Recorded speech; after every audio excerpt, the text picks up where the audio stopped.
To Andhraprabha నేను నాగేశ్వరి. శంషాబాద్ ఎయిర్‌పోర్ట్‌లో గత వారం రోజులుగా సిబ్బందిని తిప్పలు పెట్టిన చిరుత ఎట్టకేలకు బోన్‌లో చిక్కింది. శంషాబాద్ ఎయిర్‌పోర్ట్‌లో 5 రోజుల క్రితం వచ్చిన చిరుత చిక్కిందని అటవీ సంరక్షణ ప్రధానాధికారి ఆర్ఎం టోబ్రియల్ తెలిపారు. 5 రోజుల క్రితం గొల్లపల్లి మీదుగా ఎయిర్‌పోర్ట్ లోపలికి వచ్చిందని తెలిపారు. చిరుతను బంధించేందుకు బోనులు ఏర్పాటు చేసినా వాటికి చిక్కకుండా తిరుగుతోంది. 2 రోజుల క్రితం ఏకంగా రన్వేపై ప్రత్యక్షమైంది. చిరుతను పట్టుకునేందుకు ఫారెస్ట్ సిబ్బంది, పోలీసులు తీవ్రంగా శ్రమించారు. ఓ దశలో చిరుత బోనులో చిక్కకపోవడంతో దానిని మత్తు ఇచ్చి బంధించాలని భావించారు. అలారం మోగడంతో విమానాశ్రయ సిబ్బంది సీసీ కెమెరాల్లో చూసి చిరుత ఫెన్సింగ్ దూకినట్లు గుర్తించిందన్నారు.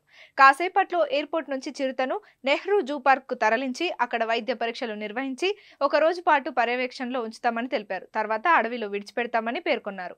5 రోజులుగా చిరుతను బంధించడం కోసం శ్రమించిన రంగారెడ్డి జిల్లా డిఎఫ్ఓ సుధాకర్ రెడ్డి, ఎఫ్డిఓ విజయ్ నంద్లను ప్రత్యేకంగా అభినందించారు. ఎయిర్‌పోర్ట్ సిబ్బంది అటవీ శాఖ అధికారులకు సమాచారం ఇవ్వడంతో తాము చిరుతను బంధించేందుకు అన్ని ఏర్పాట్లు చేశామని, ప్రత్యేకంగా 5 బోన్లు, 25 ట్రాప్ కెమెరాలు పెట్టి ఎప్పటికప్పుడు అధికారులతో మానిటరింగ్ చేశామన్నారు. గతంలో కూడా ఒకసారి శంషాబాద్ ఎయిర్‌పోర్ట్ పరిసరాల్లో చిరుత కలకలం రేపింది. తాజాగా ఇప్పుడు మరోసారి చిరుత సంచారాన్ని గుర్తించారు. ఎట్టకేలకు అధికారుల ప్రయత్నాలు ఫలించి శుక్రవారం రాత్రి బోనులో చిక్కినట్టు ప్రకటించారు. వైద్య పరీక్షల తర్వాత చిరుతను సురక్షిత ప్రాంతంలో విడిచిపెట్టనున్నారు. చిరుత కూనాల కోసం గాలింపు చేపట్టారు.